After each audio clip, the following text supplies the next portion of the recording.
Hello, everybody, and welcome to another episode of the Low Rollers and Live Dungeons and Dragons live adventure. I'm always your host, Danny Allinson, playing the role of Bryn, and with me here tonight, Jonathan Edwards, playing Narroth, Prince of Thieves. Well, hello there. We have other Danny, Garcia, playing Astor Mithlader. Hello. We, of course, have Rachael Murphy as Isgrim Bearzon. Hello, hello. Alan Seymour as the recently deceased Lady Lilith von Kiln. Sup? And, of course, our awesome Dungeon Master, Christopher Rondeau. Chris, why don't you get us caught up and get us started? Currently playing the role of Zarrius, Servant of Obad-hai. Oh, wait, caught up. We are in the Fey Tower and the Fey Temple, where we have completed the 4-season objectives and we have explored the 4 minor courts. This includes the Summer Canopy, the Fen of Winters, the Autumn Fields, and the Spring Woods, with the Goblin Courts, Iron Courts, Cloud Courts, and currently where we are at right now, which is the Coral Court.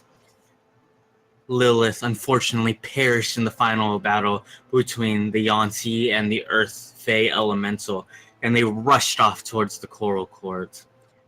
Placing the body into the Coral Court, the party decided to try to bargain, plead, beg even, to this monster known as the Leviathan, one of the greater deities of the Feywild. To go so far to say it is the most powerful deity of the Feywild. Going forward, they place the body into the water, and that's actually where we're going to pick up today. I want to take a moment to get into some of the headspace of some of our characters. It seems like Bryn and Astor kind of took it the heaviest that Lilith has perished. So let's get into some headspace. Bryn, what are you thinking about right now? Go to Astor. Astor, what are you thinking right now? Well, Astor was panicking, and he kind of still is, but I think for the time being, he's just really, really, really hoping that this room that healed them up in an instant will also help heal Lilith up, especially if they manage to submerge the body completely underwater. Bryn? Bryn's probably freaking out a little bit. They just lost Yvette, and losing somebody else more permanently this time is hitting her kind of hard. Cool. Narroth and Isgrim, I believe you're taking up the rear, if I'm not mistaken. Where's your headspace? Isgrim is a little sad, but also a little angry at, it seems like her loss was a waste. Like, a test shouldn't result in death of somebody who seems worthy to continue, fighting the good fight. And that's what it feels like. It feels like hers was an unworthy waste. So he's a bit upset at that, but he also recognizes that death does happen.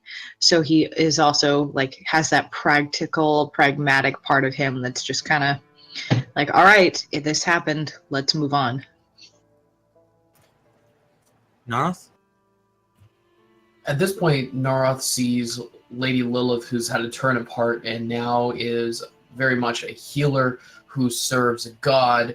At this point, Narroth might be a little callous in thinking that, and just assuming that she's going to be saved. One way or another, something's going to happen. She is going to come back.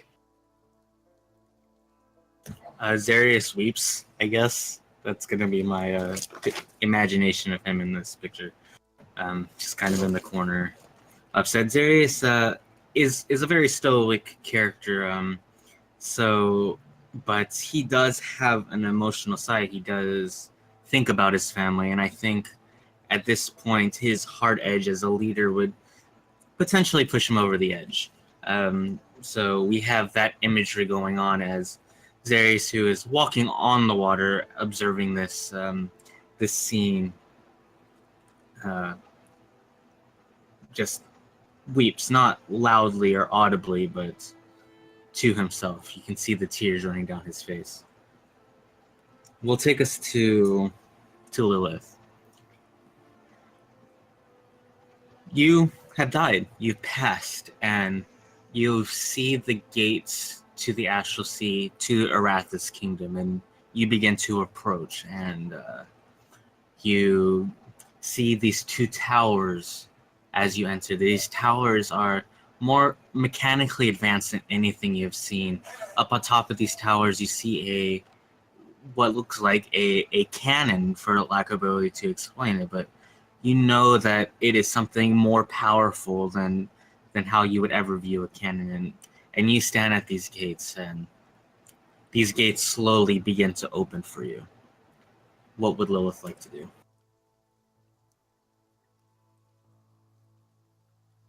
I look behind me. What do I see? Yeah, nothing. You see the Astral Sea. It almost appears like you are on some surface that seems to be on top of a cloud, but it seems solid.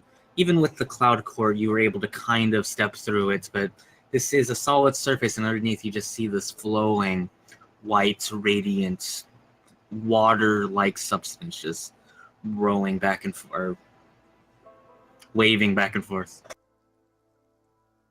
So I'm going to look at the gates, and as I'm looking at the gates, I say a small prayer. I say, Lady Arathis, is it really my time? If it is, I will gladly join you in the afterlife. But I have more things to do. I don't feel my work is done. The gates remain open.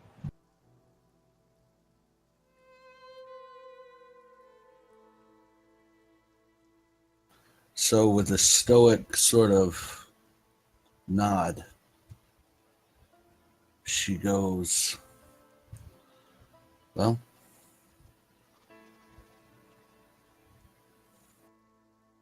she takes one last look behind her. And as she looks behind her, she sees what appears to be a giant fish come out of the Astral Sea, and it lands. And for what you know about the Astral Sea is that you never want to go into the water. The water touches you, you could be infused with magic that could take you anywhere in the 9 planes of existence. Or worse, it could actually put you somewhere in between those planes of existence. And as this water rises up and this fish drops you down, you recognize this actually as the Leviathan. The Leviathan is a giant, monstrous fish. It has, for all intents and purposes, it has the teeth of a shark, and its eyes grow a bright white light. It has blue scales and blue fins wrapping it, and it seems to have 4 tentacles coming up its front.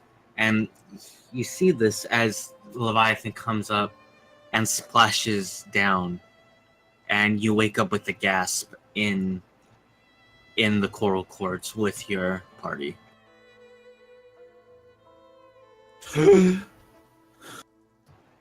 You recognize something different about yourself immediately.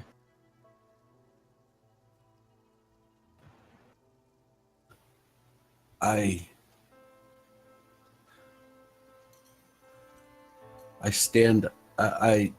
try to stand up because I remember that the surface was hard. If that is your intent, then the surface will harden for you.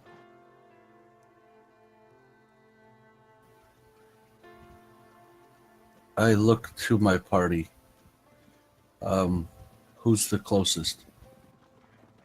Not Zarrius. Sorry. Probably Astor and Bryn. Probably on either side of you.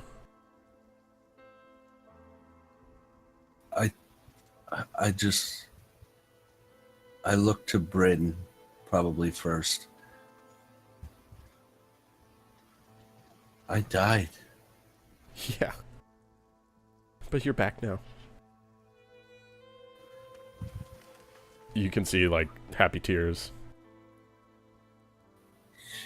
You guys saved me. At this point, Astor kind of just collapses and lies onto his back, and he just gives a really big sigh and says, I am so glad that worked. Lilith just takes Bryn into a hug and says, you guys saved me. Bryn is trying to say stuff, but there's no words. But she's hugging you tighter. Aesgrim nudges Zarrius to take a drink from the water because Zarrius looks pretty hurt. Zarrius weeps. I turn to Astor and I say, thank you, my friend. Astor will actually recognize this quicker than I think everyone else would. Lilith is not... Something's a little off. At this point, Astor stands up with all the exhaustion he possibly has, and he says, hey Lilith, are you alright? You look a little... Something's a little off about you. In sort of a post, sort of,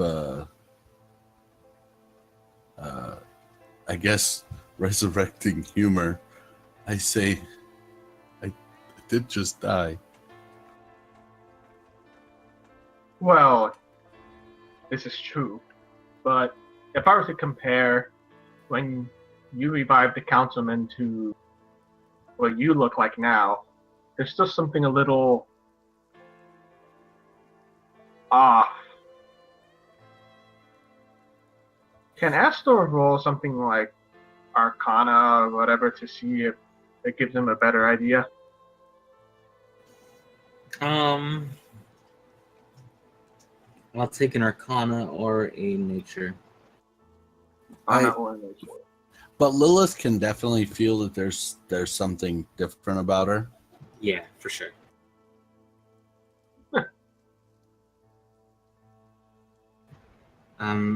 We have used the term plain touched a lot in this campaign, especially when referring to Zarrius and Bryn. I am going to caveat that with saying Lilith is death touched with a touch of Fae. Specifically, Leviathan touched. So I look to Astor and I say, I do feel different. All I remember was that I was standing in front of the gates to the kingdom of Arathis. I said a prayer to Arathis, knowing that if it was my time, then I would gladly join her. But I didn't think my work was done. I took one last look around, and all I saw was the Leviathan, and then I woke up. Huh. Very that. This made things make a lot more sense. How to explain this? Astor takes a couple of seconds to ponder while he's looking at Lilith, and then he says, "Now, I'll try and explain this as best I can, so I apologize if it confuses you, but the reason I thought you were so strange is because your, how do I put this? Your aura, I guess, as a person. So you know how Bryn and Zarrius are affected by a different type of magic, right? Same thing for you, most specifically. Well, you remind me one, the feeling of the Fae, so I can feel that fairly strongly. But then I can also kind of feel, maybe even almost smell like the touch of death kind of lingering around you as well. She sort of half-heartedly chuckles and says, well, I wanted to bring Yvette in here to make her different. Guess that backfired. Bryn will look down and just be like, I'm sorry. We didn't know. She just hugs Bryn tight and says, no, Bryn, my work isn't done. There's so much stuff yet to do. We have to help Isgrim as he helped us. And there's my home city. There's a war going on. The whole world is threatened. I can't give up now. There's too much yet to be done. Way too much to be done. And she just sort of collapsed, probably from exhaustion. Bryn will freak out again a little bit and look at Astor. Is she okay? Astor is going to kneel down next to Lilith and kind of just, I guess, maybe a medicine roll just to make sure that she is breathing and everything, that there's nothing really weird wrong with her aside from the magic she's now feeling. Do it. Isgrim, at the same time, takes his cup from his mess kit and fills it with the water and makes both Zarrius drink, and then takes it over to Lilith, who passed out and is trying to also get her to drink the water. Zarrius weeps. Does he drink the water? Not until he shows up. Okay. Narroth is going to be coming over to Lilith and picking her up off the ground lightly and walking towards the exit. I think it's time for us to all get some rest. Cool. Let me resolve this medicine check real quick. Can I speak while you do that? So, Or no, yeah. okay, never mind. No, go ahead. So Astor quickly checks her vitals. First you kind of thought it was kind of the hue of the room, but you do notice that she is a little colder than what she was before, and you will notice that there is a light blue tint to her skin. You thought it was maybe just the reflection of the water, but as you kind of inspect her, you realize that it is permanently red. Okay, Well, okay. Not permanently, but it's something affecting her. Okay, but when he did that, he could tell that she was breathing, had a pulse and everything, right? Everything else seemed fine, except her temperature is a little low. Okay. Well, as Narroth picks her up, he says, she's a little colder than what a human should be. I wonder if it's a side effect. Nora shrugs. If anything, we can keep her warm until we figure out. I imagine the chill of death is not too comfy on that side. Oh, I'm sure. I experienced something that was almost death, and that was not fun. I can't imagine what an actual death is. How do we know? Sorry. How do we know we're done with our test? At this point, Astor, he's going to actually... he's going to raise his voice as if talking to the whole temple, and he says, well, we've beaten 4 of these tests. Are we done, or is there anything else to do? As you say this, you actually feel the temple kind of rumble, and up from the coral court, you will see the Leviathan begin to rise and surface. In this autumn field, you actually see 2 of the greater deities begin to descend. We see the Thunderbird and the Phoenix, as they landed, kind of stare at each other. And they appear to be waiting in this kind of uncomfortable touch, I guess, silence. I don't know what the word I'm looking for is.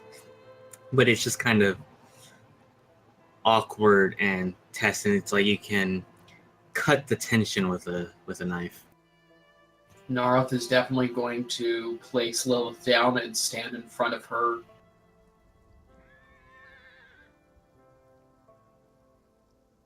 Bryn's on the other side with hand on gun. About 2-3 minutes pass, and there's actually a 4th creature that appears. What is it? Astor and Zarrius will actually recognize this as a unicorn as it begins to kind of gallop forward towards you guys. Where is it coming from? It seems to appear off the other side of the wall. If you remember, they appeared. You guys are in the Feywild, but you are confined to the square. Everything else is not. So it comes from the other side of the room through the wall, from your perception of it, and comes forward. Oh, hey, it's a unicorn. I wonder what's going on here. Narroth is still remaining in his defensive position around the fallen Lilith.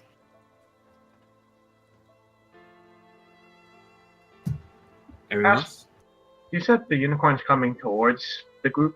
Mm-hmm. At a gallop, yeah. Astor is going to step forward, but off to the side so he can avoid getting charged down or gored by the unicorn just in case. Okay. He's planning on either meeting it head on or just wait for it to go by, one of the two. Iskrim is still trying to encourage Lilith to drink some of the drops of water in his cup.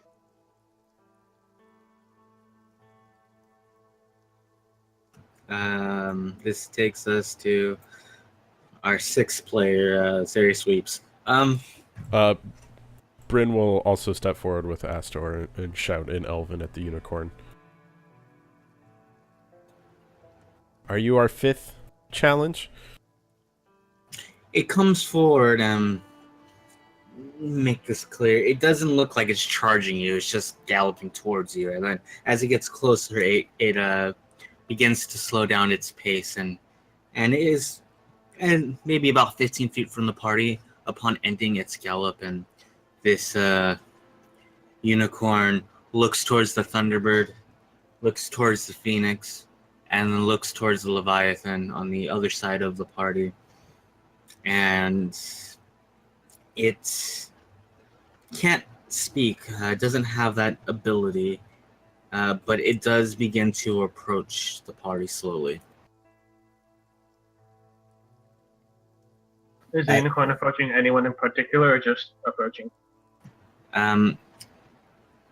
We will give it to Astor because Zarrius isn't here.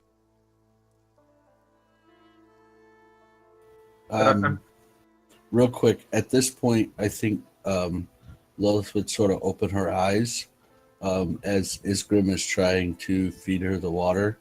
And I'm sure she would probably drink it, thinking it's just regular water. The water doesn't currently have an effect outside of the coral room, Okay. but it tastes good.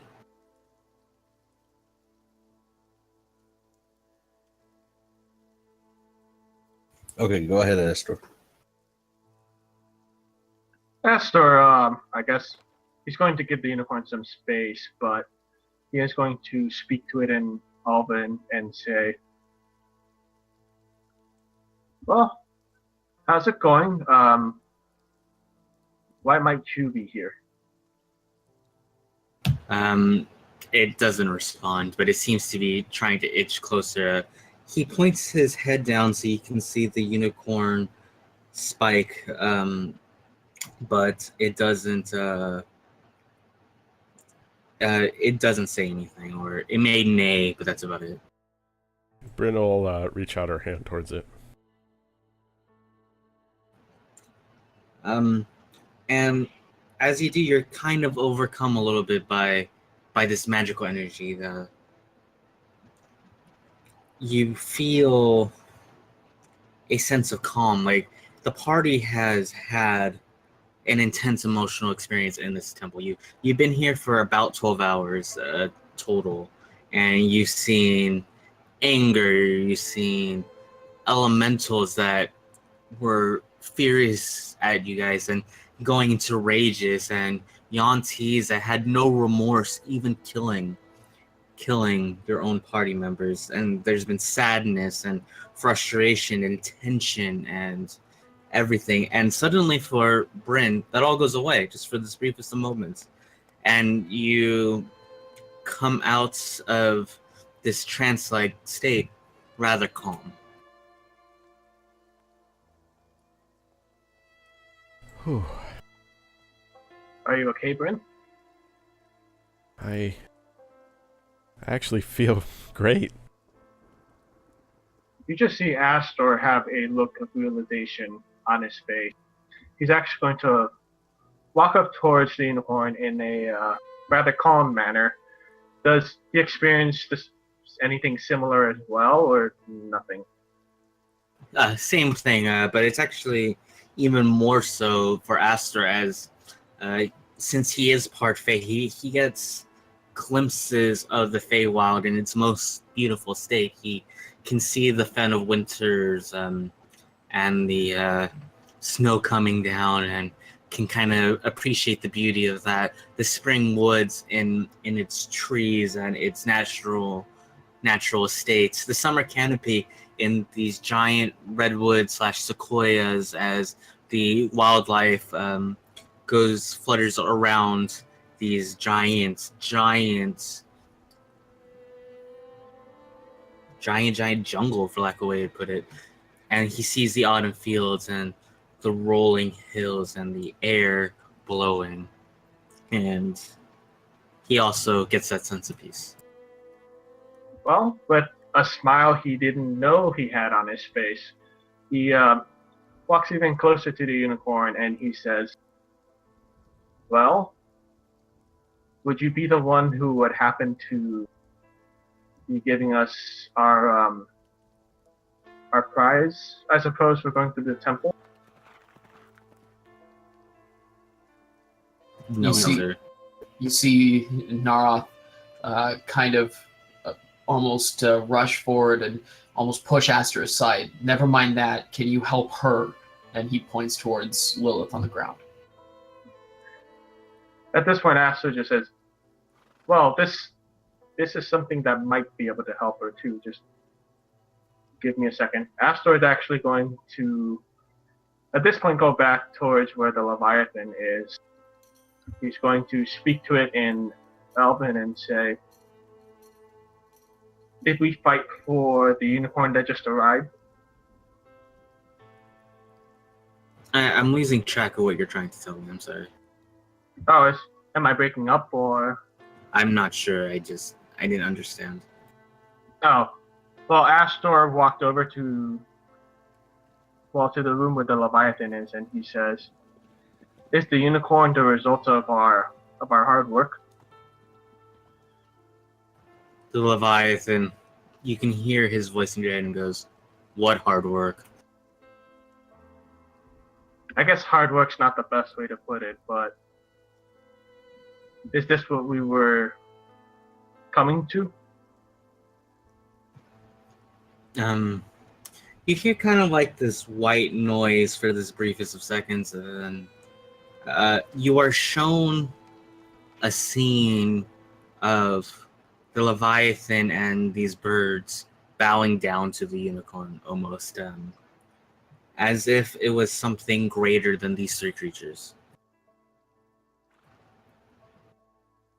Ah, Astor is going to walk back towards where the unicorn is, and he is going to get on his right knee, and he's going to bow to the unicorn and say, "I am here to," and he's all this saying this in Elven, by the way. He says, "We are all here to earn the power that your healing abilities possess. Should you think we are worthy, we would be most appreciative of that gift coming from you." And Astor does quite possibly the most sincere bow he's ever really done in his life.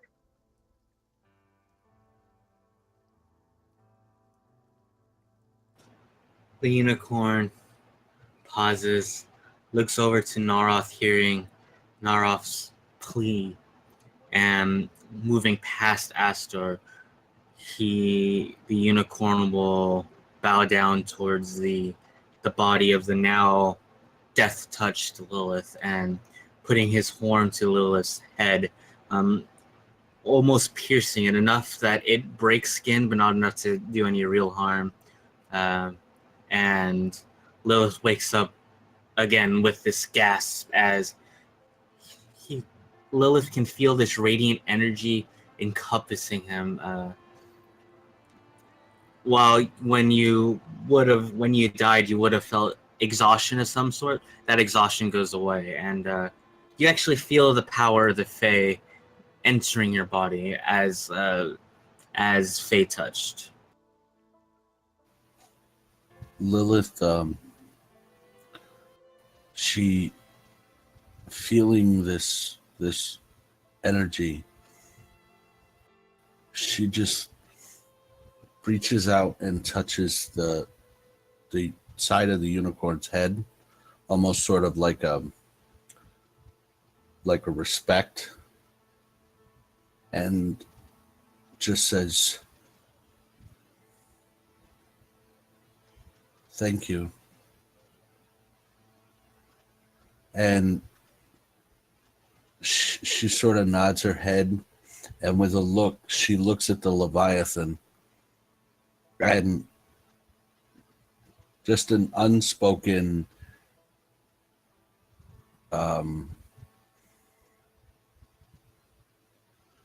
thanks in her eyes for allowing her to continue her work, even though she's physically changed. She knows that in this instance that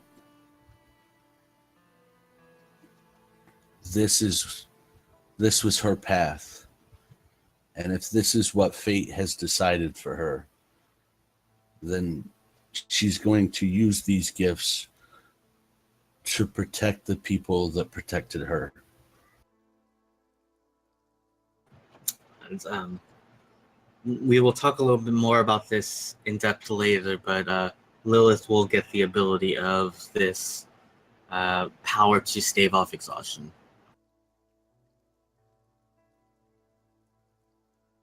Narroth is going to basically just kneel and just say thank you. Basically copying Astor.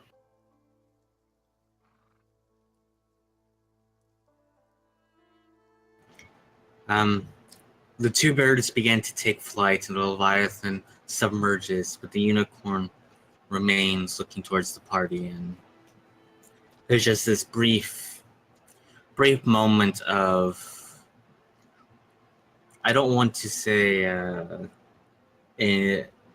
I'll say respect. There's respect going towards the party for what they are trying to accomplish. The unicorn can see into intentions, because the Feywild is all about intentions, and it just kind of gives you this slight nod, and it begins to gallop off. At this point, Astor stands up and he says, "Well, I'm glad it approved."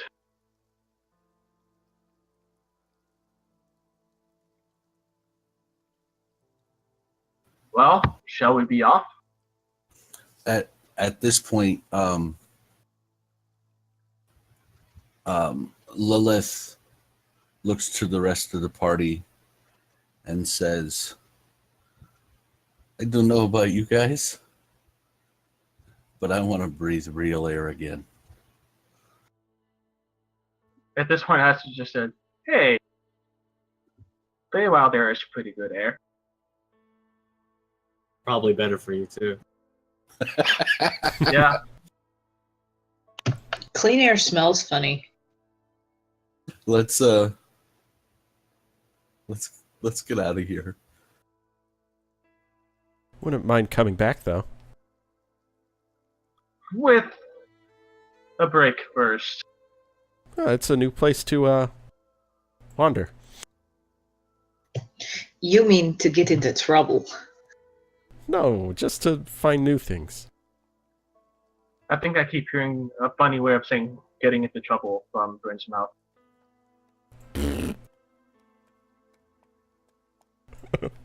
So Lilith will look at each one of the party, lingering a second on Narroth, and then link arms with Bryn and sort of make her way out of the temple. And you open the store, and lightning comes out, but it's on the other side, so you're good. I was about to say, let's watch out for any runes. And you guys slowly head out. Yeah. Sounds like it. Yes. Narroth is actually going to kind of feel sort of a connection to this temple as he leaves here. Narroth, as a quick thing, began to meditate on the four seasons, and then entered the temple, experienced the four seasons, and is now leaving back to sort of the natural order of things. And I think Narroth has been trying to understand balance a little bit, trying to get this feeling of oneself in perfect harmony with each other. And some things that go through Narroth's head is how these four seasons really balance each other. The Fan of Winters and the Summer's Canopy, even though stoic opposites of each other, they felt in balance. The Spring Court supports the Summer Court, and the Autumn Court supports the Winter Court. But there is no tug of power that we're used to kind of seeing. Narroth is used to having to balance one side of himself, the human side, with the dragon side, and never finding true balance. And I think these thought processes go through his mind as he begins to head out of this temple. Okay.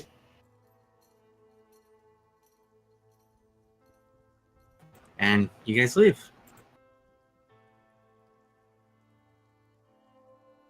What does it look like outside now? Still the same. It's still like midnight according to where the moon is placed, or like 1 o'clock, I think was closer to where we were at. But everyone's out there waiting for you outside the temple. You guys have not officially left the temple itself. You guys can peer outside, and you can see the sky. You can feel the chill in the air. Maybe Lilith a little more than everyone else. But everyone's kind of there. They're eating. They're chilling. Well, some people are sleeping. There's a fire going. So.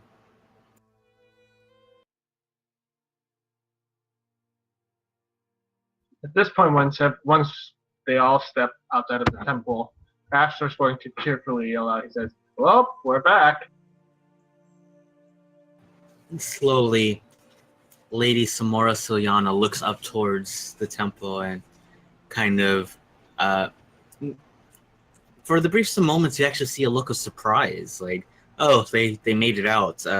But then it turns into a smile very quickly as she ushers you out and points towards the fire, and music begins to play as a celebration begins.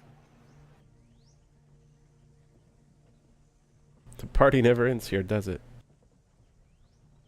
At this point, Astor rubs his hands with glee and he says, "Ooh, food." And he goes off. Narroth looks over to Bryn and says, "Why would we want the party to end?" And walks on over to the fire, sits down, and just kind of absorbs the celebration. Bryn will run up and grab his hand and take him to the dance floor. Of course. Like immediately as he sits down.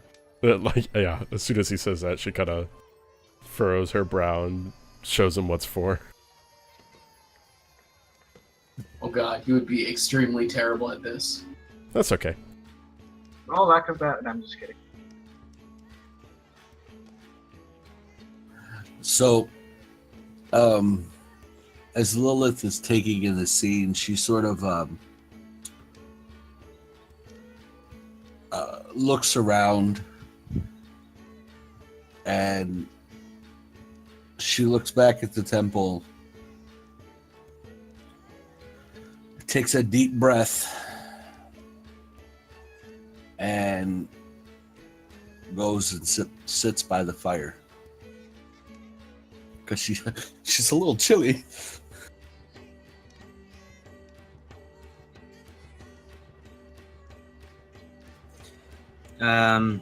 Iskram? He comes out and he sits next to Lilith, and he looks at her and basically just kind of nods, just like he's interested and curious, because he hasn't ever really seen anybody die and come back to life before. So it's kind of that like studying a specimen kind of a look, but he doesn't say anything. He's a little too awkward to ask.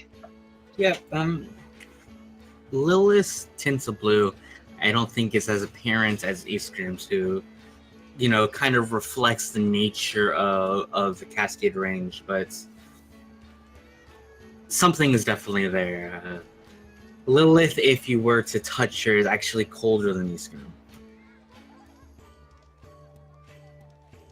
More like depth of the sea cold, not like winter cold. Sort of thing, right, Chris? Yes.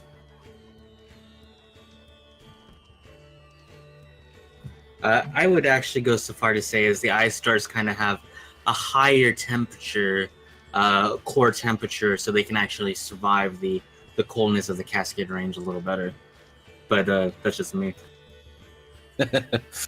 So, Lilith, seeing Iskram's sort of expression, looks to him and says,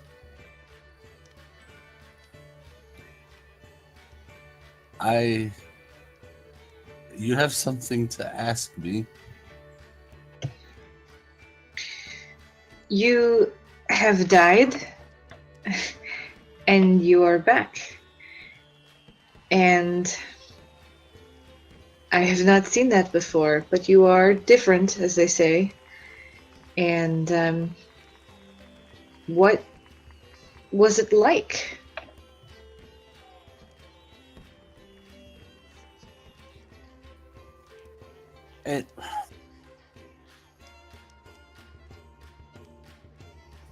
I don't know how to describe it.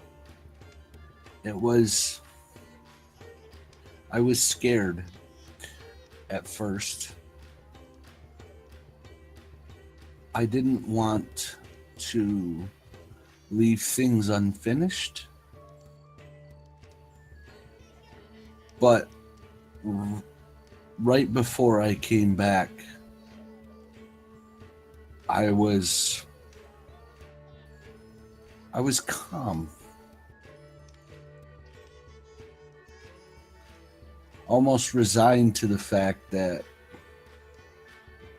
maybe this was the end. And then all this happened. And I don't know how to explain it. I'm glad to be back. There's much work yet to be done. I am glad you're back.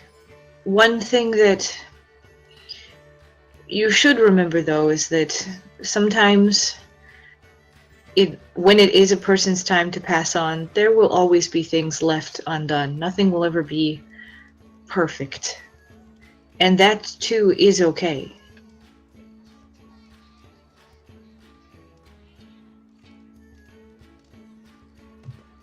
Like I said, I'm glad you chose to come back, though. We can use your help. I can understand that there's always things left to be done. I felt that the problems that I helped create, I wanted to help solve them. That's something I wrestle with every day.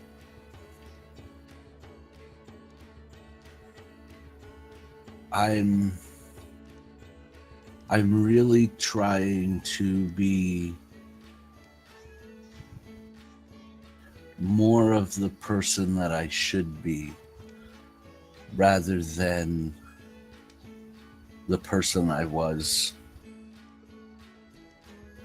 I use trickery and deceit and illusions to gain what I wanted. Now I see sort of it's not about what I want, but what the, I don't know how to put it, what needs to be done to make things right.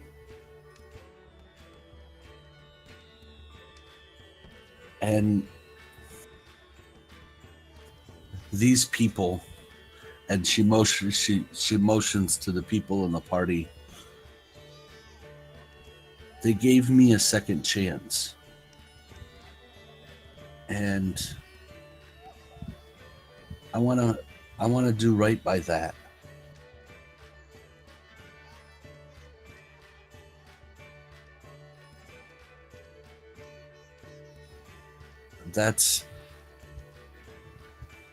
And she just sort of trails off and sort of looks down at the fire.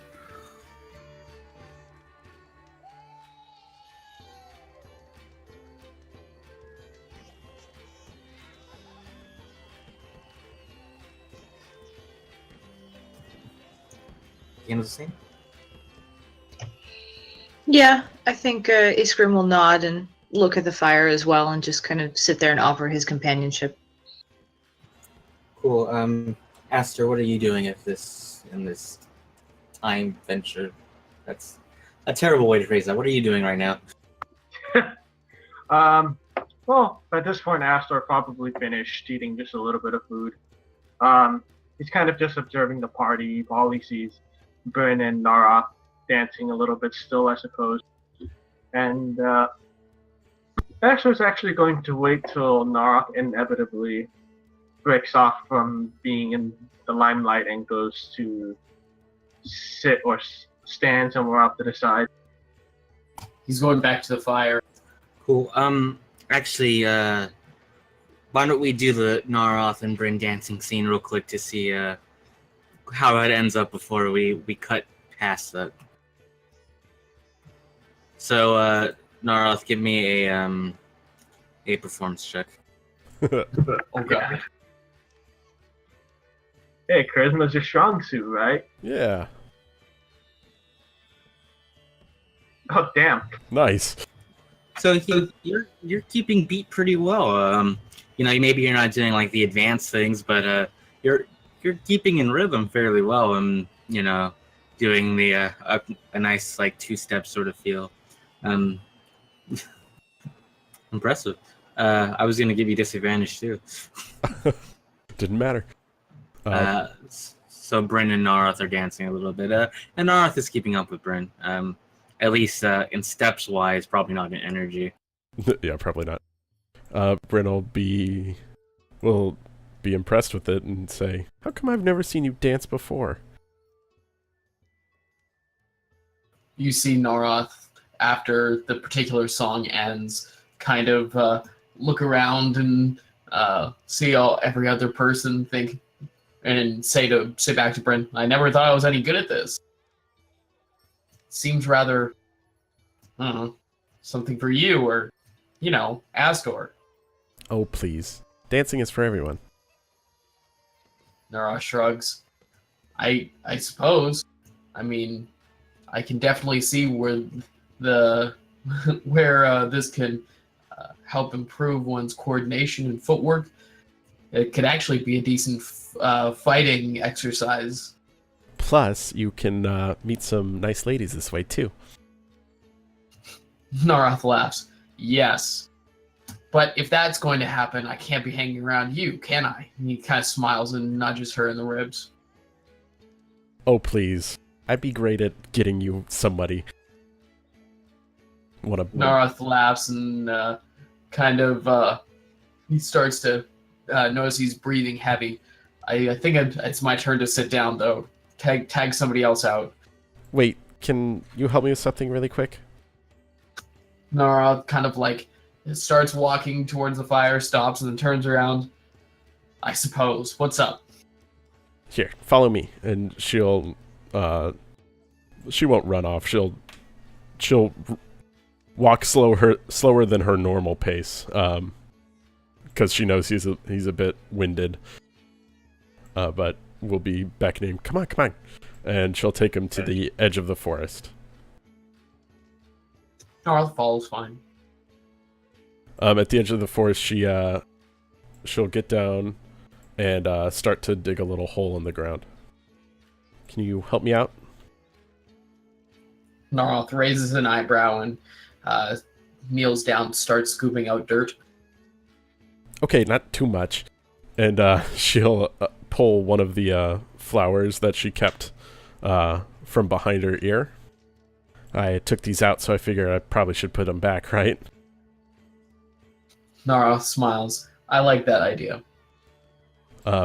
She takes a bunch. She takes 3 out from behind her ear, places one into the dirt, and says,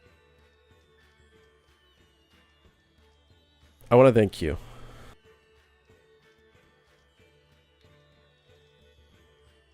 Narroth nods. For what? You seem to be, out of all of them, the slowest to trust. Narroth nods. That's no secret.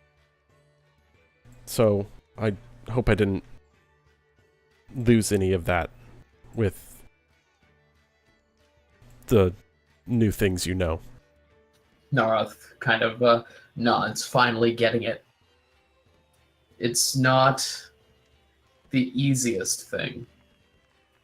I know. I understand.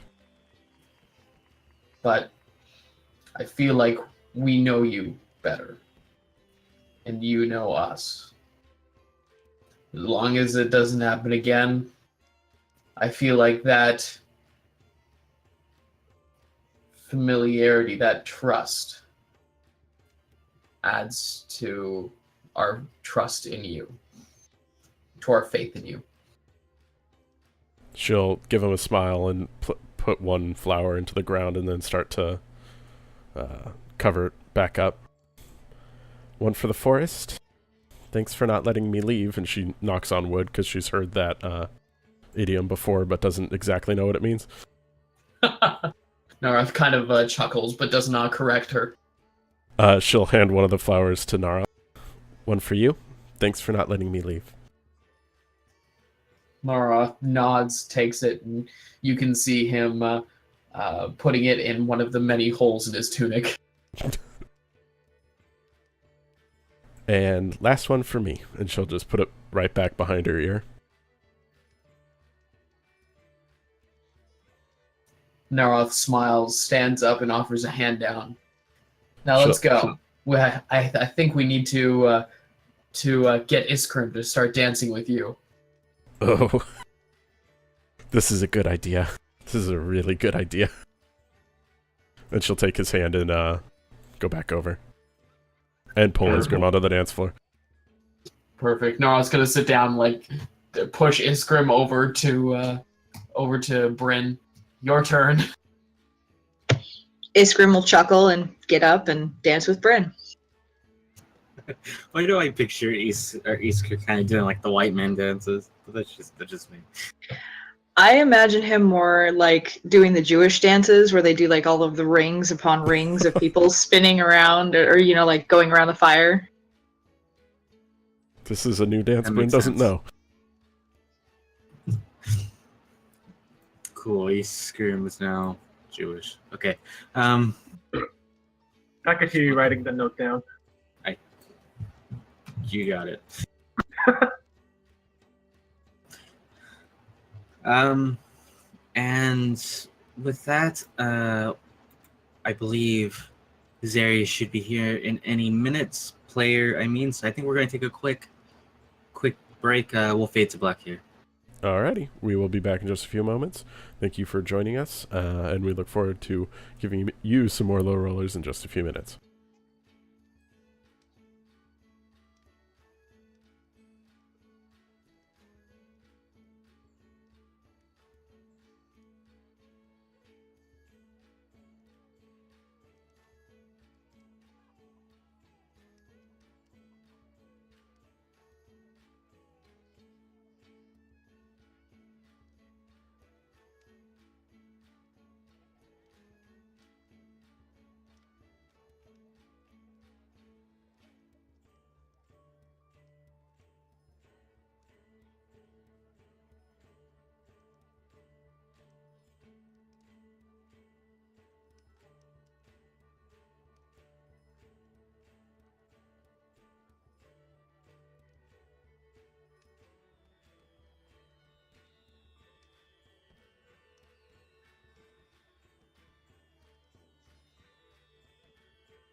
Hello, everybody. Welcome back to more Low Rollers Live. Let's start it off right where we left it.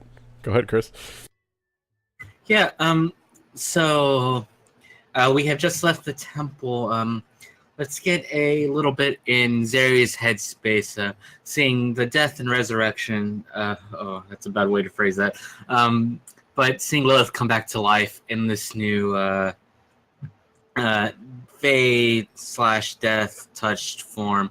What is Zarrius thinking as we enter into this party scene and we see Bryn and Narroth actually dancing, and Narroth actually being good at that dancing for the most part.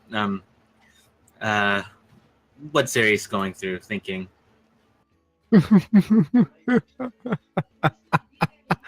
He slowly laughs and from crying for so long, and sees everyone being happy and jolly, and kind of has like a sigh of relief that we've been able to get through this together, more or less. He really is, I don't know, happy about the fact that that we made it through that whole thingy-majig, the whole dungeon, in slightly one piece. Yeah, mostly. Did you want to have a scene with anyone before we go a little forward in time while Narroth and Bryn are dancing, or Lilith and Iskrim are having conversation? You can choose to, jump into any of those things, or just gonna be kind of off by yourself contemplating. Hold on 1 second.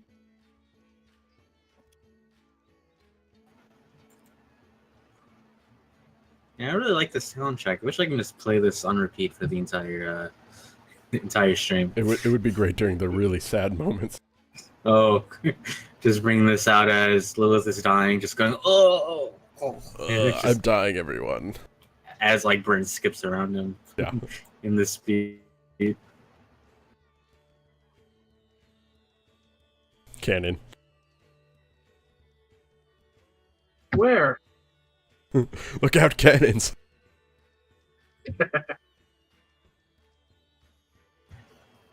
What happened to Zarrius?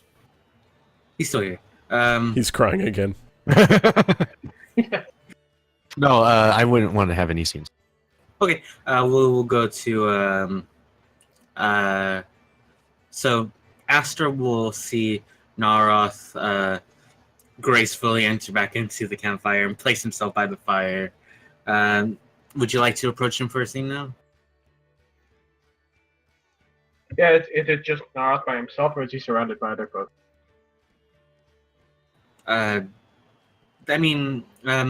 I think, from what I understand, Narroth was kind of setting himself up by himself to do whatever he wanted to do. But Narroth can probably answer that question better than I can. Well, I tagged out Iskrim. Iskrim was sitting beside Lilith. So I'm pretty sure I'm sitting beside Lilith. Sure. Cool. So what Astor is going to do then is he is going to... Actually, hold on, let me bring this up. Astor is going to kind of just point right at Narroth. He's going to be using the message cantrip, and he's going to say to Narroth, "Come dance with me." That is not what he was going to say. Astor says, "Narroth, may I speak with you privately for a moment?" You hear that whispering in your ear. Narroth kind of whips his head around until he sees someone randomly pointing at him, and then he's like, oh, yeah, right, okay. And he gets up and walks over. Once Narroth is right up beside Astor, Astor's going to gesture with his right arm for Narroth to follow him. Let's just have this mental picture real quick. Narroth comes over, sits down next to Lilith. 10 seconds later, he looks around, sees Astor, stands up, and leaves Lilith. Whoops. Sorry. Keep going. Anyways, Astor just kind of pulls Narroth aside a little ways away from the campfire. And then he just turns back around and he says, well, we've been going through some crazy things recently, wouldn't you say? Narroth nods. Yeah, but this is pretty much par for the course for us. Yeah, it's also kind of weird that it's starting to feel normal. Not quite sure I should be happy about that, sorry. It's a natural escalation. Now, if you don't mind me asking you something, I might be looking for, not sure advice is quite the word I'd use, but I think I want to do 2 bronze pieces on this. So, yes. Then Astor says to Narroth, you know, something that's been on my mind recently is we've been doing all of these crazy things involving very powerful magics, very powerful people, I suppose, both good and bad. And lately I've been feeling that I'm not quite the person I was 2-3 years ago or so. I mean, you've seen all of the things that we're all starting to be able to do. Personally, I feel a little uncomfortable about this. I guess what I'm trying to ask you is, all of us here who are traveling around together, we seem to be getting more, I suppose, skilled or powerful would probably be the way I put it. We're meeting with, we've met with the king and queen. We've, helped their the situation over there in Mithlader. We're dealing with Buttress Leon and our good old friend the Moon up there. Does this make you at all uncomfortable? For me, it's like I've never imagined myself in this kind of situation, Probably I'd see myself traveling around, just performing in taverns, other places in cities. What we're doing right now is definitely not what I saw coming. So, but what are your thoughts on the route we all seem to be on? Narroth kind of stands and puts his hand on his chin for a second, just thinking, and then looks up to Astor and says, well, it seems to me that we have 2 great evils, Adam and lecherous Leon, or the Wounded King. Now, in my mind, our ascent of power seems a natural escalation. When dark rises, light will necessarily come to balance it out. I think that this balance is not only natural, but necessary. We are being thrust into greater power because darkness has grown. Does this worry you? Disquiet you at all? Not as much as my thoughts are if we succeed. If we slay the darkness, then light will have power that darkness does not. And darkness will therefore rise up to challenge the light again. At what point are we causing harm by being these paragons of light, by inviting and challenging the darkness?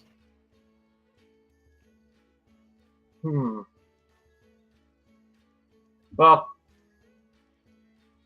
actually, that's a very interesting point.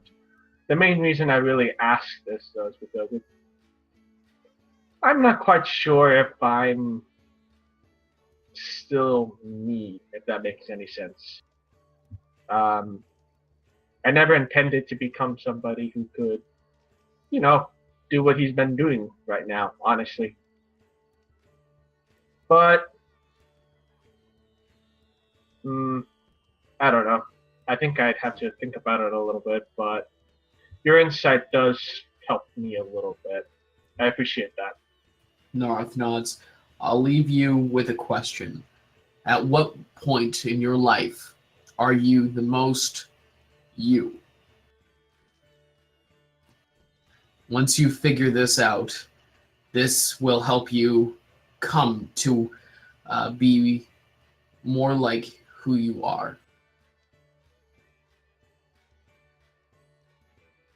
At this point, you just see Astor kind of start pondering deeply about things, and after about 15-20 seconds of Narroth asking him that question, he looks back up and he says, well, I guess that's definitely an answer I won't be coming up with anytime soon. Narroth laughs. It's not an easy one, but I believe this is not a question that you will find the answer to by peering into the past or pondering into the future. I believe the answer to this question is something you must decide and then commit to.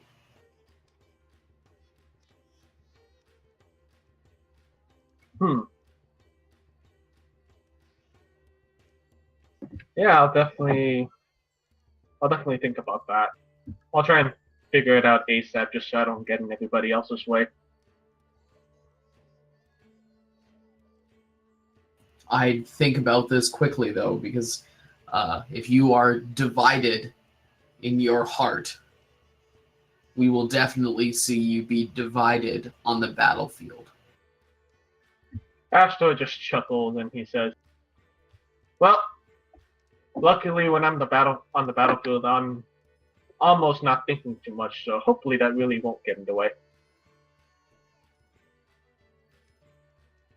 Then perhaps it is right now, this is who you really are. Oh. If you wouldn't mind me asking for clarification, what do I appear to be like to you right now? It appears that you are a man who is on a mission. The man who is trying to get things done. The man who is exploring his own growth. I think this is not a bad place for you to be. I think if you commit to being who you are now, in growth, learning new things, exploring and finding out more, then if you continue to be this, it would not necessarily be the worst version of yourself.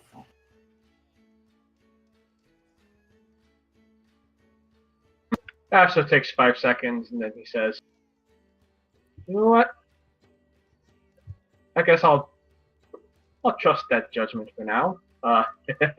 I'll definitely think on this, but I think for now, well, you're looking a little winded from dancing with our ball of energy over there, so why don't we just go back and,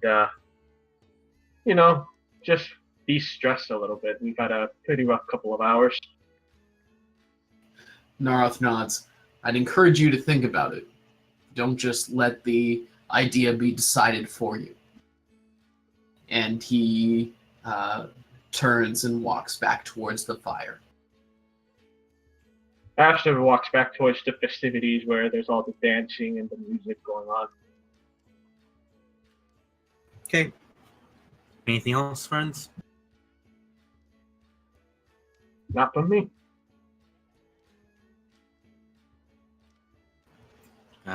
Then the festivities end, and do you guys want to get some rest at this point?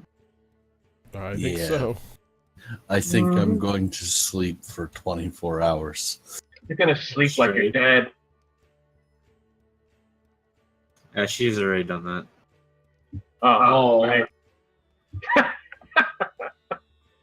Not cool, bro. She is. Too soon. Too soon.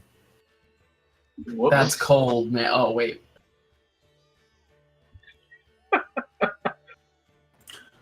I wrote down somewhere that Lilith's normal body temperature now is 92 degrees Fahrenheit. I don't know why I thought it was important for me to figure that out, but it's there. Who's Fahrenheit? Exactly. And we will go to sleep. You guys looking for a full 24 hours? Yeah, looking for a long rest. Now, this includes light activity too, so Narroth would probably sleep for like a good 12, but the others, he'll be mostly meditating and kind of mentally actually, reviewing the... We're going to actually have a scene with Narroth before he actually gets to sleep, so we'll hold that thought. But just making sure I understand the intention. Is dancing 24 light hours. activity? For Bryn, it's light activity. For everyone else, it's hard activity. Dancing with Bryn is hard, Yeah, that makes but sense. dancing is normally light activity. That's my ruling. I've just decided. So Narroth begins to sit back down on the fire, kind of absorb that energy. Probably eats a fair share of they're serving like a stew with meat and potatoes and some mushrooms and that sort of thing, and normal vegetation that would happen in a forest. But as with a full stomach and just this kind of sigh of relief, he actually feels himself being called back towards the temple. Narroth definitely recognizes this call, and he gets up a little slower and walks on in the direction of the temple, when I'm assuming most people are walking in direction of a bed. Correct. So you arrive at the foot of the temple. Are you choosing to go in? Yeah, without hesitation, Narth is just going to stroll right in. So if anyone wants to, they can actually see Narroth head into the temple again. Does anyone want to interject? No, but Iskrim would definitely see it and just kind of keep a note just to make sure Narroth walks back out again. Right, that storyline. What? No. And so Narroth heads into the temple, and it is kind of this back to this room that he saw beforehand, where he can sense the Feywild, but we're not going through any sort of Trial? basically, yeah. Perfect. Narth is going to go, probably much like the last time he did this, find a sense where he kind of feels all of the rooms, sits down probably right smack dab in the middle, and starts to meditate on that, trying to seek out that calling. Yeah. The Fae doesn't show you like the elements in its raw form like it did with Iskrim and Narroth prior. In the course of about 15 minutes, Narroth's perception of 15 minutes, it actually shows you the lifespan of the Feywild to where it's currently at. What Narroth sees is he sees the summer canopy starting from when the seeds were just planted by the greater deities. You see the Thunderbird, the Phoenix, the Leviathan, going around seemingly tending to the Feywild, and it suddenly grows into these giant sequoia-like trees. Same thing with the spring woods. You see the vegetation begin to grow as it turns into the forest, as you recognize it from the temple.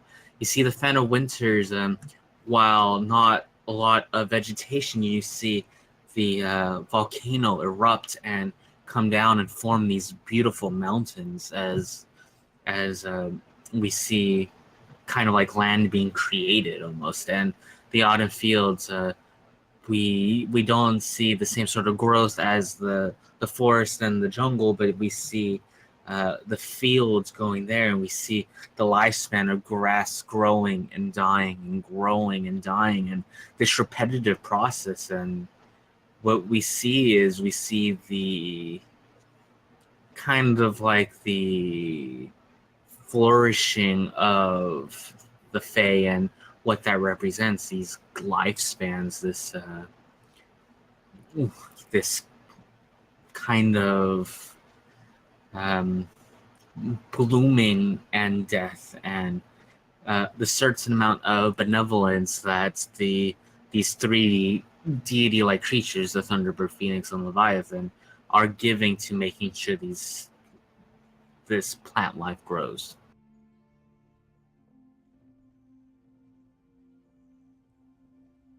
Where is Narroth's headspace? I think he is kind of appreciating the perspective this puts everything in. The fact that everything keeps growing and dying and basically in a cyclical motion makes him appreciate the fact that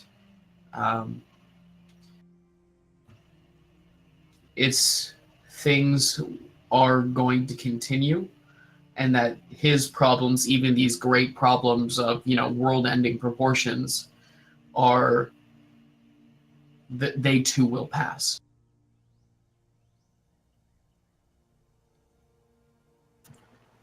So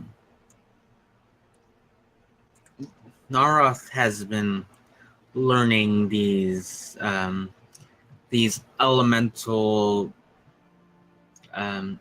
ideas, not so much like the elemental planes, but kind of the elements that build on life itself. We have started with fire, which was very innate to Narroth, and represented his dragon side. Well, then we went to water, which kind of represented a human side, and for a long time Narroth had to find balance with that. We entered the Shadowfell, and Narroth met his father, who was corrupted by the energies of the Shadowfell. And in between this 2-year hiatus of the Shadowfell and the rise of the Wounded King, Narroth went on this kind of personal journey to learn about Earth and kind of understand some of that elements. But Narroth has been having this trouble kind of learning what it means to be benevolent through wood and that element, and to be righteous through metal. And I think especially with Narroth's interactions with Bryn and his forgiveness of Lilith, and sort of learning to temper some of his anger, I think Narroth is beginning to learn how to help flourish the people around him, to show a degree of benevolence. And as that happens, I think something unlocks in his psyche.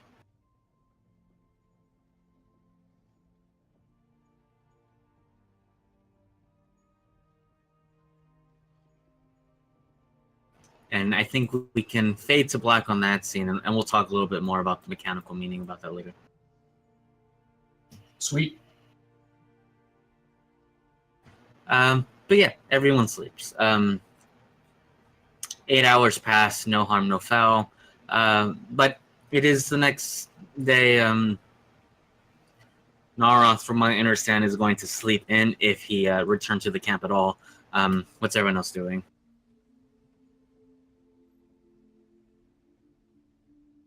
Lilith's just gonna take it easy.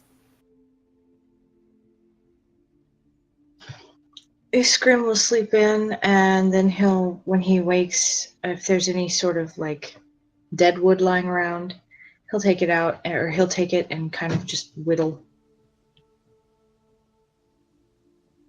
Astor is going to unintentionally sleep in, but once he gets up, he's just going to kind of go through an acrobatics routine, play music, continue to try and better himself on the flute that he sounds terrible at right now, and maybe just interact with some of the people of the forest and listening to some of their music, that sort of thing. But he's pretty much taking it easy for the day as well. Bryn? Bryn will also probably sleep in. She tends to do so. But once she wakes up, well, first of all, what time of day is it? 1 or 2 in the morning. Oh. About the same as it's been for the last 48 hours. Fancy that. If Isgrim is still whittling, she'll go sit down next to him. Good. He looks up at the sky. Morning? I think technically it's past midnight. She kind of shrugs. I think technically time moves and doesn't move here all at the same time. He shakes his head confused. I think we are just moving faster than the forest is.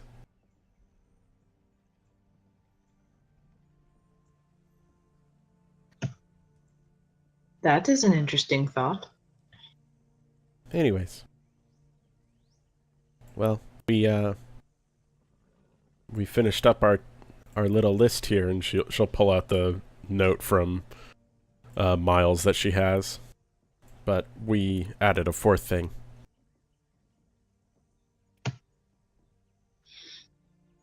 He kind of leans over a bit to look at the list. She'll show it to him. You are efficient to keep a list.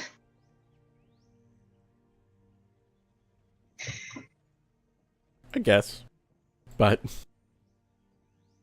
we still have to help you.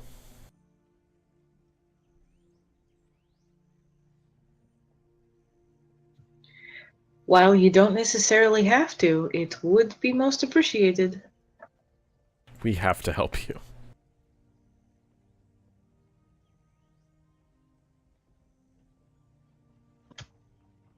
Well, hopefully what we have done and experienced here has helped us and given us more things that will help us be successful. Are your plans still the same? With Trident?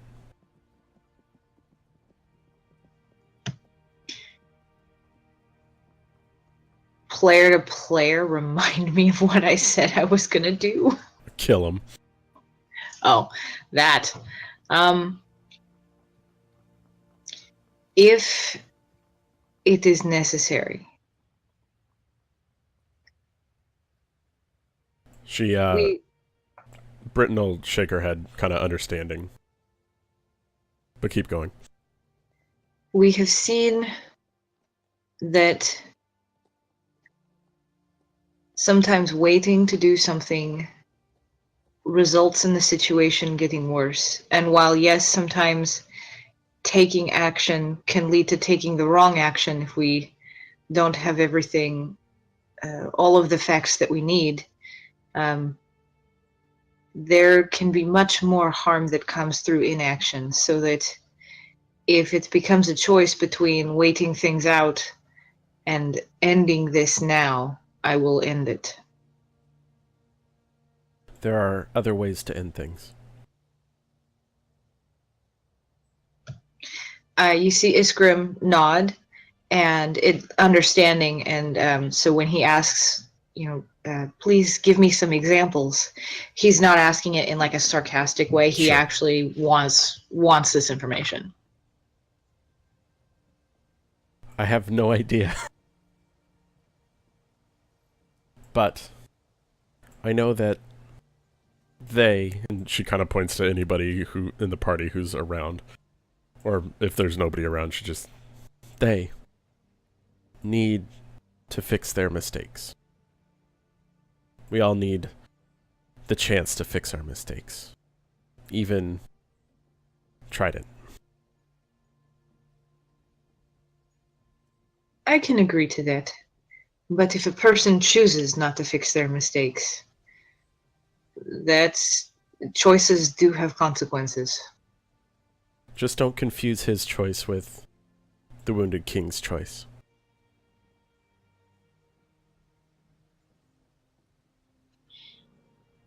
He nods very thoughtfully and looks at Bryn. Kind of, he always sees it, like he always gets this feeling every time he talks with Bryn that there's definitely a wisdom that it's almost like you hide it behind a wall and it creeps out every now and then, and he feels that in this moment.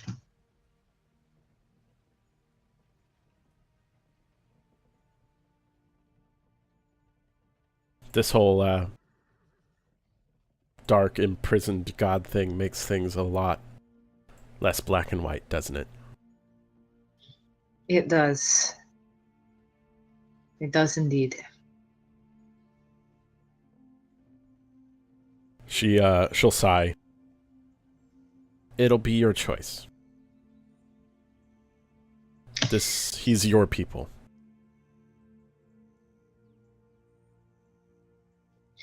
Then I hope that I make the right one, and I think I will with your help and with the help of the others.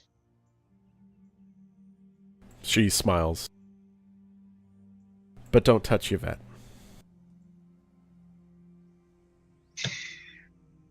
He looks at Bryn, just kind of, his face kind of gets a stony set. He says, no promises, but I will do my best. We don't decide her fate. Who does? She does. How will you know when she has made her decision one way or the other? I think when she makes the decision, we'll know.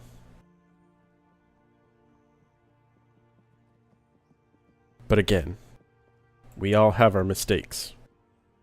And we need to fix that one. Not make her pay for what we did.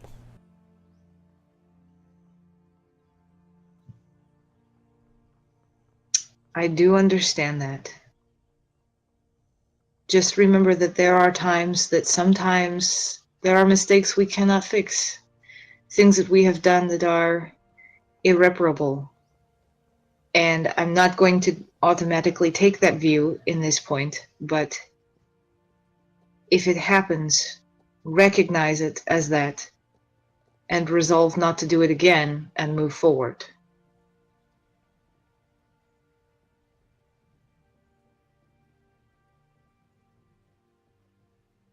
Any problem can be solved if you spend the time. And maybe beat your head against the wall hard enough. He chuckles and laughs, and you can see he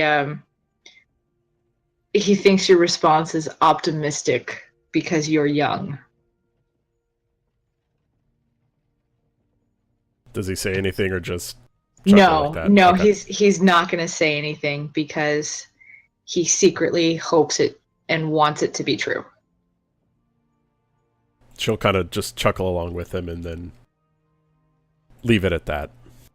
Wander off somewhere else.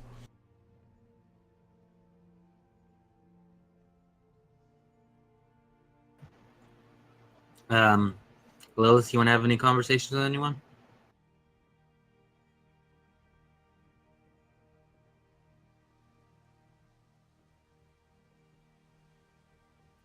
I think Lilith wants to dance. Lilith don't want to dance at all. Lilith wants complete and utter just non-activity. I'm coming for you. What about Zarrius? Zarrius wants to go off. He would get up early as he normally does. Early as in, I don't know what time. 2 a.m.? Okay. And Yeah, he would probably go towards the edge of the forest and start meditating. And is the moon out right now? Or is Yep. it not? Okay. Is it a full moon? I believe I stated that once, but Okay. I think so. I think it's mostly full.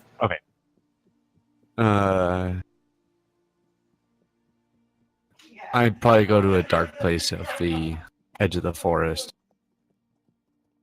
and start meditating. And if anyone is looking for me, you could kind of just see the blue hue of my staff. All of a sudden, like darting around as I do my ball moves. And as Zarrius hasn't done this for a little while, he'd just like to meditate and try and focus on his connection with Obad-hai. Not necessarily communicate with him, but just focus on that aspect and try to get away from the Asmodean tiefling aspect of his persona. Cool. Anything else? No, he'd probably do that for quite a while. Cool. Zarrius is going to get approached by Lady Seymour Silyana, as he is meditating, and she doesn't interrupt. She just kind of watches a little bit.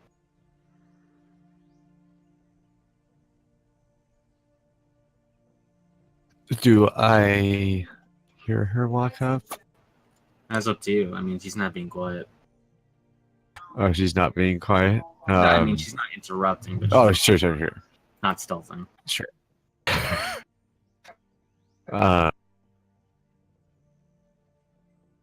And she doesn't say anything whatsoever while I'm doing this. Not really. I'd probably just keep going. Cool. I'm assuming though, eventually this meditation ends. Yes.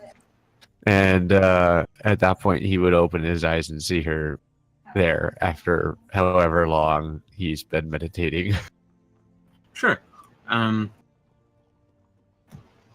You see her there. The blue hue from my staff kind of disappears as I finish. And I walk up to her. Is she standing or is she seated on the ground or is it there's like a bench or anything? She's just standing. She's just standing? Okay. Zarrius would then walk up to her and kind of set his staff down and lean up against his staff and give like a little... How are you? Doing much better than a lot of your... What do you call yourselves again? I don't know necessarily what we've called ourselves. I can't remember. We're just a traveling group that some of us are part of the Heroes of the Shadowfell, but not all of us, and it's not a big deal.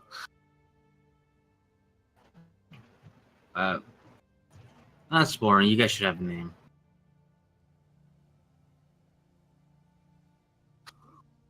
And Zarrius kind of says this like, "Oh brother," as in like an "oh brother" tone, or the lichens howl.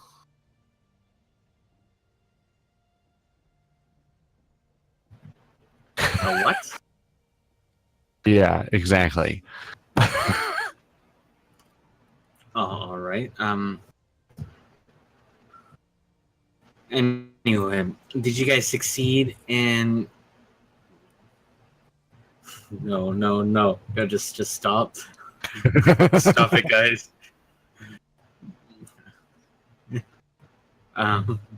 Red. Friends. But we have two people who are blue now. That's why I said red team plus friends. Sorry. What were we talking about? Derail.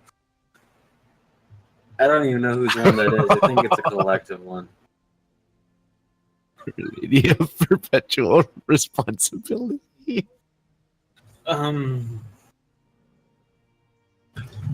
So, did you find what you were looking for inside the temple?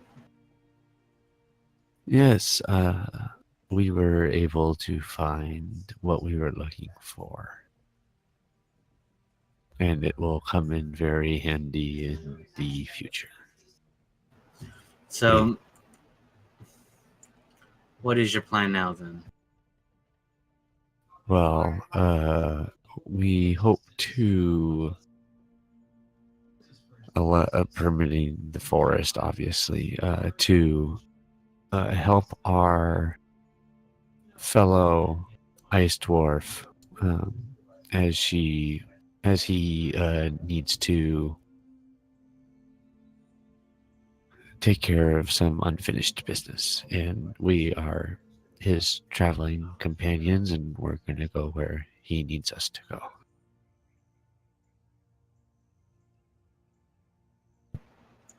I see.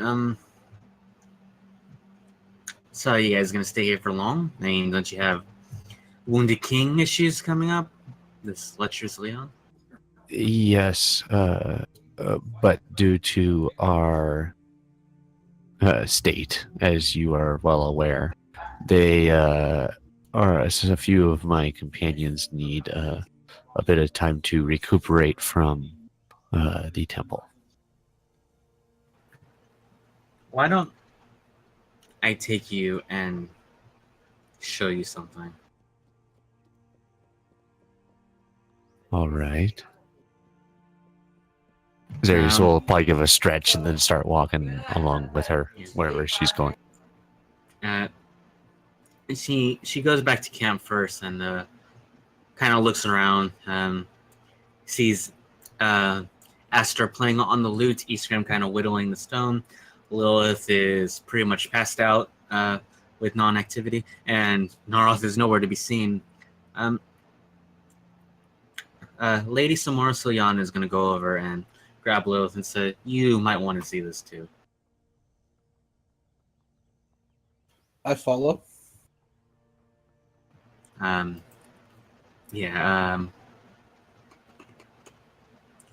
Who? Your other plain touch? Where's Bryn? She's probably like laying down in a tree. It's like, let's grab Bryn too. You guys should see this. And she kind of indicates towards Bryn, and then she begins to walk into the forest. Oh, Bryn will follow. I'll follow. Lilith does the same. And you walk about 15 minutes, and you actually see a building, and which is really weird because you haven't seen a building yet. And this building is made out of stone, and it seems to have, for lack of a way to put it, it seems to have like a animal pen in the background, also made out of stone, with a stone-like fence. And she indicates, she walks and indicates towards it. This is, we do have humans and elves that walk among us, but they have been troubled by your lecherous Leon, and now that you've explained it to me, it makes perfect sense. Well, let me just show you. And he walks forward and sort of comes up to this fence, and you see about 20 people here. They appear to be humans and elves, but all three of you can recognize that there isn't necessarily human intelligence in their eyes. They have regressed to a natural kind of primal state. And as you guys approach, there's this one elf, maybe about 5'4" or so, seems to gallop towards you on all fours and just begins to bark, and it startles all three of you. Just hears ruff, ruff, ruff. And you both take a step back, and all three of you take a step back. So sometimes when natural energy is mixed with Fey energy, and then with all this planar energy, Lilith, I don't mean to bring this up, but I noticed something changed, and you have Fey energy in you now. But as you guys walk and deal with this king in the void, and as you deal with other planes of existence, you just got to be careful about your black way, better put, your blood mixing with other magics, I guess. Pointing to Zarrius and Bryn, you have been plane touched by the Nine Hells, and you've also just walked the Feywild, and you're dealing with a supposedly an old god. That's a lot of different kind of energies to be exposed to at the same time.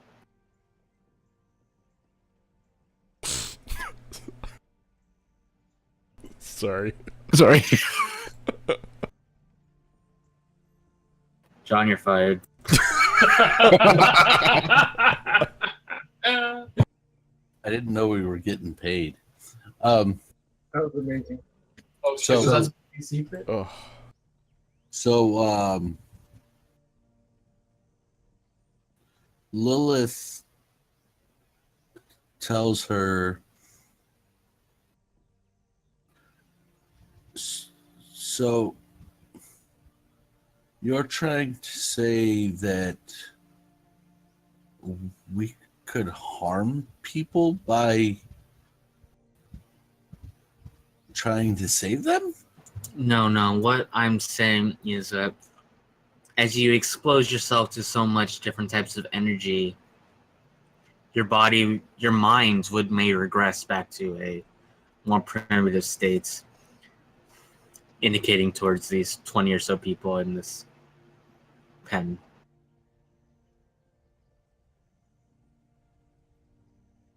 are they gonna be all right? We're working on it, but we don't know. She Are you, frowns. are you sure this isn't the influence of Leon? Oh, almost certainly that has an aspect to deal with it, but why would they become primitive if not something else?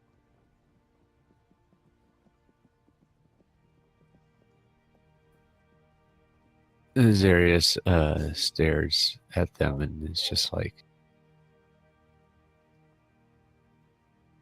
so you are saying that we need to stay mentally acute to make sure that we do not end up like them? I'm saying that I do not know, but you may be more prone to this than any other types of people.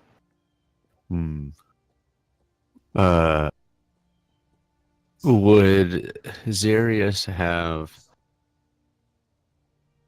some sort of knowledge of this, being that he's traveled to the Feywild and back on multiple occasions, and also to the Nine Hells, quote unquote, with talking with Asmodeus? So would Zarrius have any sort of recollection, either in books he has read or in actual real life situations? No. Okay. This is new.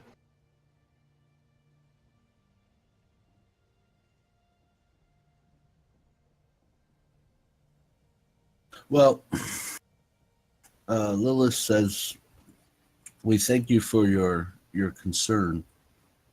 And we will try to protect ourselves the best we can.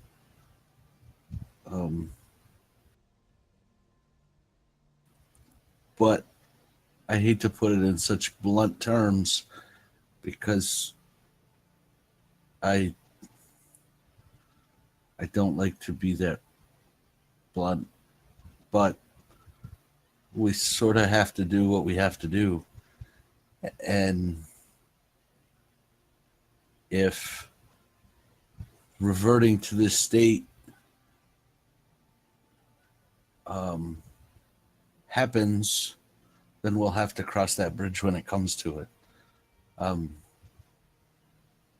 Right now, all we can do is move forward.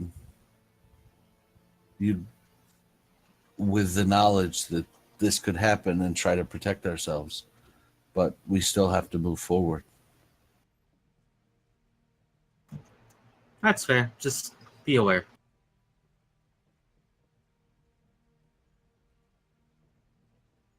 Thanks. She's going to turn towards these people and just kind of watch a little bit.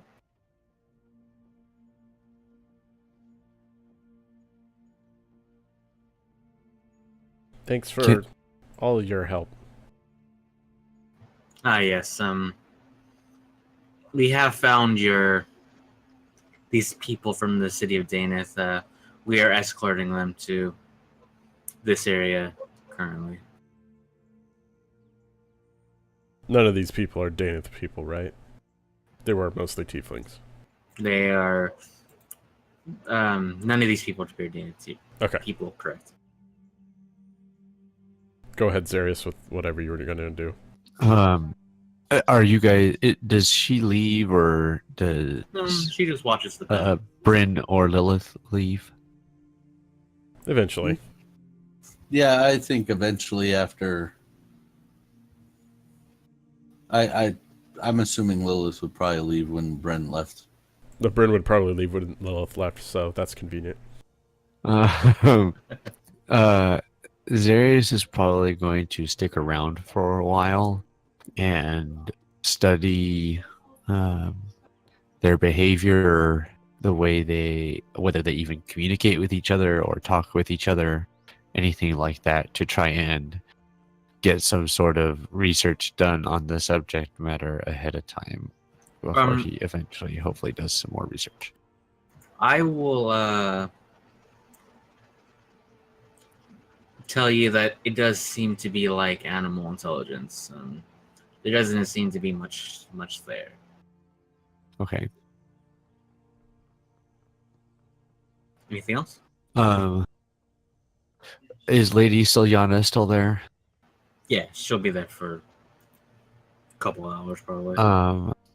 I would go up to her and ask her, do you know how they progressed to this state or got to this state? Was it a certain length of time? Anything like that?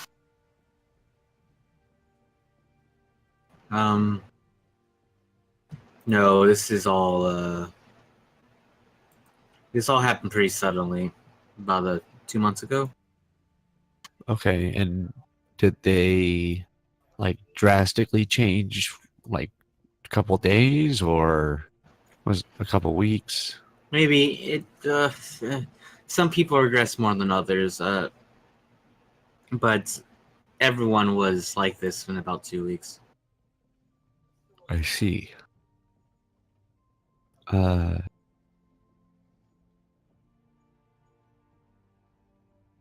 Did certain type of people tend to, like the elves, for example?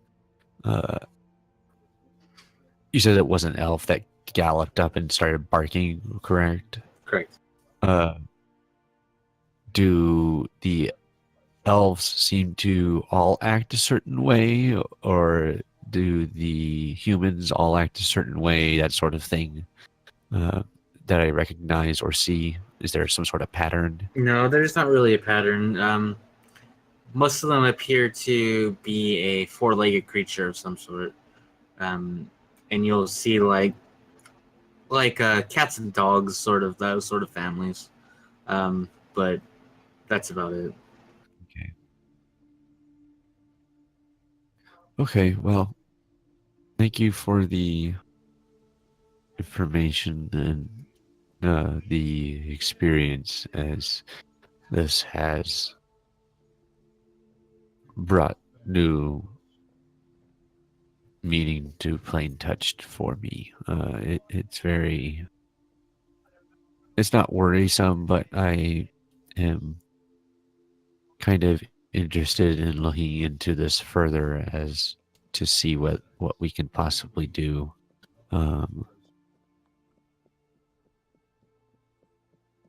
If there's any sort of way to keep me updated after I leave, with maybe these people's states, I would personally greatly appreciate it, but I don't necessarily know how you might be able to do that. But You can always come back. that is true. And I hope to do so someday, as you have all been great hosts, and it's been a very meaningful experience for me. She nods and continues to look towards the pen of creatures, the pen of animal intelligence humanoids. I would probably stare for a while and then walk back to the temple. Lilith and Bryn, do you want to talk about anything as you head back? Sure. How Oh. are you feeling? A little drained, but mentally, not physically. But ready to move on. Yeah. I'm eager to get back home, but I know that I'm also very eager to help Isgrim. He's done a lot for us. Sort of want to return the favor. A short detour. But we'll make it home. Sorry about the sorry that it happened. It's okay. It was bound to happen eventually. It won't. I won't let it happen again. Well, hopefully that's true. Well, I sometimes in trying to keep all of you alive, I forget sometimes that I gotta try to keep myself alive too. Bryn kind of chuckles. Yeah. I'm a bit of the opposite. I'm not used to worrying about others.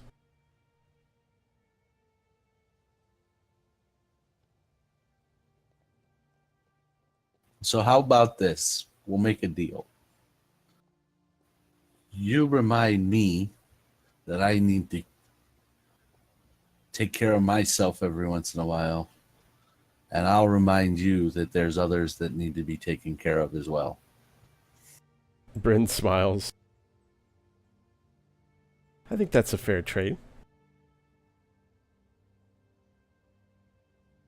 Lilith just laughs, sort of loops her arm into Bryn's and walks back to the clearing that everybody was in. Cool. Sounds good. I would also like to, once I get back there, I would like to find Narroth. You find Narroth not in the encampment. Would you look in the temple? No. So do I do not find him in the. So I'll find Astor and ask if he knows where Narroth is. Astor probably did see Narroth go off into the temple, so she probably has to wait for a minute or two for him to finish playing, but He looks up and he says, "Yes. How are you feeling, Lilith?" I'm good. Do you know where Narroth is? Well, if he hasn't moved since I last saw him, he's probably in the temple. I'm not too worried about it, though. She sort of hangs her head and whispers to him, Can you go get him? I really don't want to go back in there. Astor gives Lilith an understanding expression. He does stand up and he'll go over to the temple to look for Narroth. Perfect. You'll find Narroth sitting in what clearly was a meditation pose that he just kind of fell over. Like He's passed out.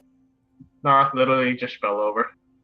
He fell over while meditating and just passed out there. Astor is going to roll Narroth over onto his back and then just kind of lightly slap him awake. Perfect. Hey, you all right? Narroth looks up. Yeah, it's nighttime. Can we do this in the morning? Astor just smirks. He says, "It's always nighttime here." Narroth kind of like opens an eye, looks around. Oh, fuck, yeah, I forgot. Well, anyways, I was in here on behalf of Lilith, so I think she wants to talk to you about something, but didn't, want to walk back in here, understandably. Narroth nods, gives a huge yawn that looks a little bit more animalistic than what most people might be used to, and kind of gives a stretch before kind of walking out of the temple, picking yesterday's stew out of his teeth. At this point, Astor kind of just taps Narroth on his back, and he says, "All right, it seemed like a private conversation, so I'm going to go ahead and just take my leave here."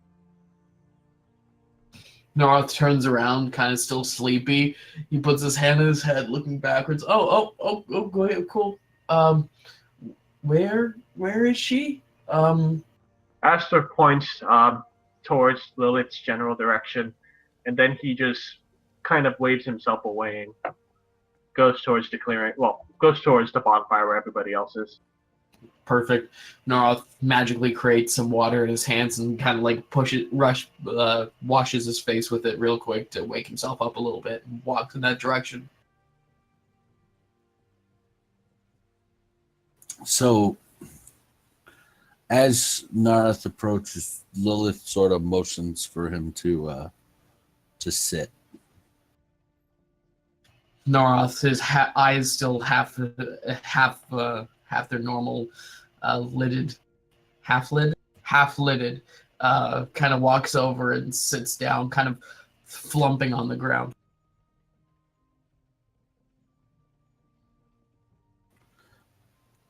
Narroth, I want to thank you. Narroth raises his eyebrows and kind of looks around. Oh? You once said something to me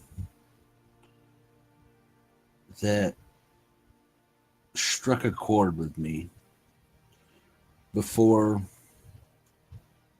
I went back to Tyria.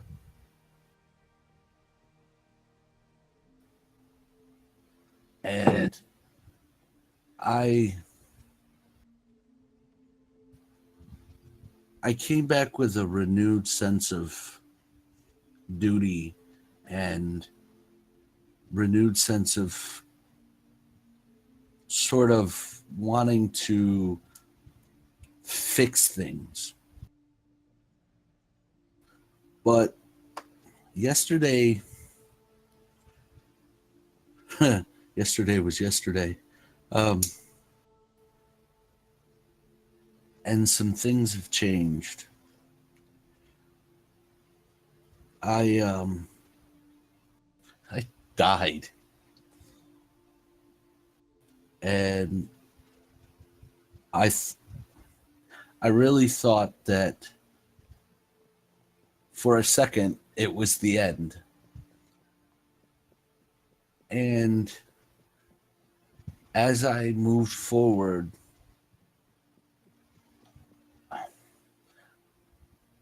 I felt like even though we've gotten past my actions in the temple, and I don't know how to say this. It's kind of awkward.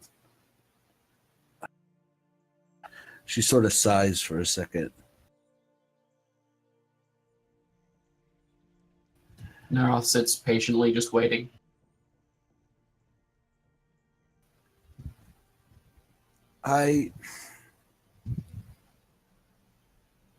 It wasn't until I came back and I saw how you acted. You were eager to jump to my defense, that I've realized that this is where I belong. And this is where I'm needed and wanted. And I just wanted to thank you. Narroth nods and smiles a little bit, looks up to Lilith, where before he was just kind of looking at the ground. Do you remember what I said when I tried to get you to stay with us?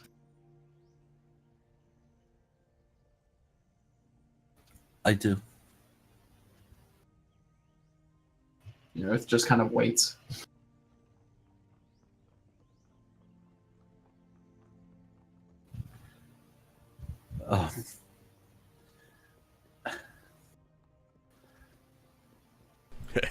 But back then was different. Now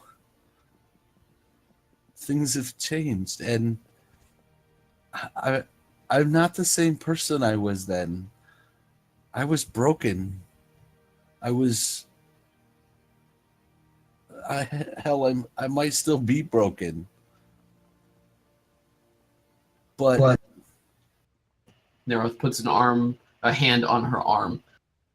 I said back then that you had to earn that forgiveness. And you have. You are one of us more than in name only. You are now part of us.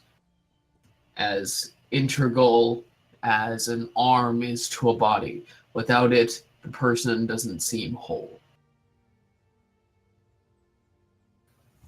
You see that there's a tear that sort of streaks down her cheek. And she says no words.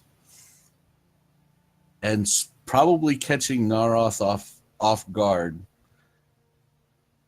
she just hugs him.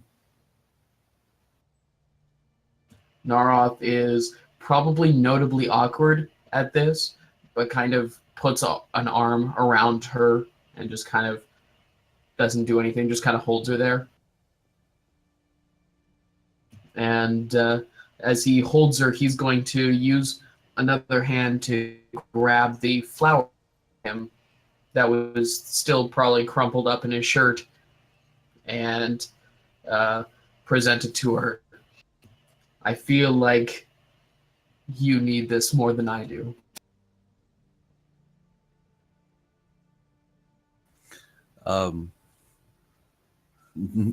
Knowing that the flower was probably a present from Bryn,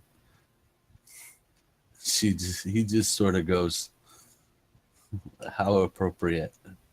And she'll take the flower and sort of stick it behind her ear like she's seen Bryn do, and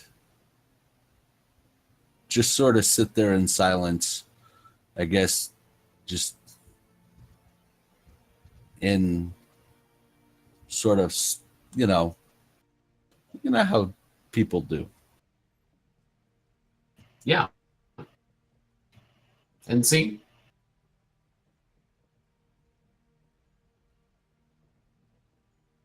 All right. Anyone else want to do anything over the next 24 hours? Nope. So I No. think you guys get 24 hours and get your full rest. You recover half your hit dice, full health, spells back, all that junk. Feet. Let's go fuck up a dragon.